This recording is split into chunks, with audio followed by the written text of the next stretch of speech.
Now,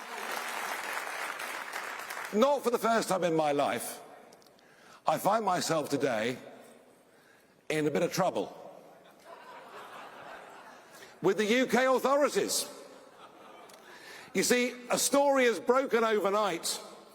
A lot of WhatsApp messages have been leaked between the Prime Minister, senior officials who were overseeing lockdowns, mask mandates, vaccine mandates,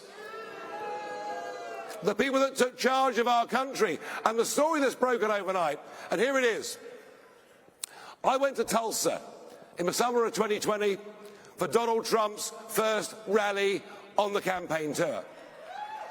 And I did that because I'm a friend of his. I did that because I believe in him. I did that because I think he's just about the bravest man I've ever met in my entire life. Trouble was, coming back from Tulsa under bizarre, draconian lockdown rules, it meant I had to quarantine at home for a fortnight. Now, what was a fortnight? What was 14 days? Did it include the day that I'd landed back in the United Kingdom? And I was presented with a dilemma, because for the first time in months, the pubs, our great British pubs, which had been closed for all that time, the pubs were opening. Well, I did the only thing I thought I could possibly do. I was there at 12 o'clock in the morning, knocking on the door, saying, "Let me in. I want to get back in the pub." Not just because I enjoy a beer, but because every pub is a parliament.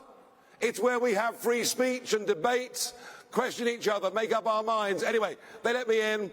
I had a drink. There were one or two photographs, things out on social media. But it turned out that I hadn't actually been in the country for a full 14 days. Even though I'd COVID tested the day before, no, I'd been there, I think, for 13 nights and 12 hours. And it led to the leader of our Liberal Party writing to the police. But worse than that, what we've learned overnight is that Matt Hancock, who was our health secretary, absolute pipsqueak of a loser, but never mind. I mean, sort of chap, if you were employing him, you wouldn't even let him wash the cars, in my view, but never mind.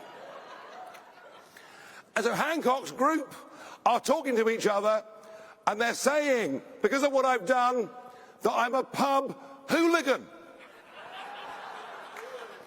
Now, you know, you can call me what you like, I'm not a hooligan, but they actually, in these messages, say they want to get hold of our Home Affairs Department because they want, and I quote, to lock him up. To lock him up. And what this tells me today is a couple of things that matter. And it's this. In the name of coronavirus, governments, state governors in America took away from us liberties and freedoms that had been built, defended, fought for over generations and over centuries. We gave unlimited power to people to lock us inside our houses, to tell us we couldn't visit our elderly relatives, to tell us, in our case, we couldn't even play golf or go fishing. No, we had to do what big government told us to do. This, ladies and gentlemen, is what tyranny looks like. And you know what?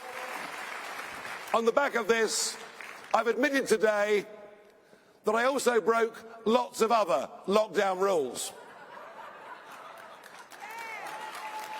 Yeah. I went to meet my elderly parents, often outside in a safe environment. I met friends, sat in the garden, had a barbecue, had a drink. I went fishing. You see, the point is this: when laws become enemies of men, men become enemies of laws. And I will not ever, if any government ever tries to take away my liberties again like that, I'm going to be a rebel from day one, and I suggest you join me in that.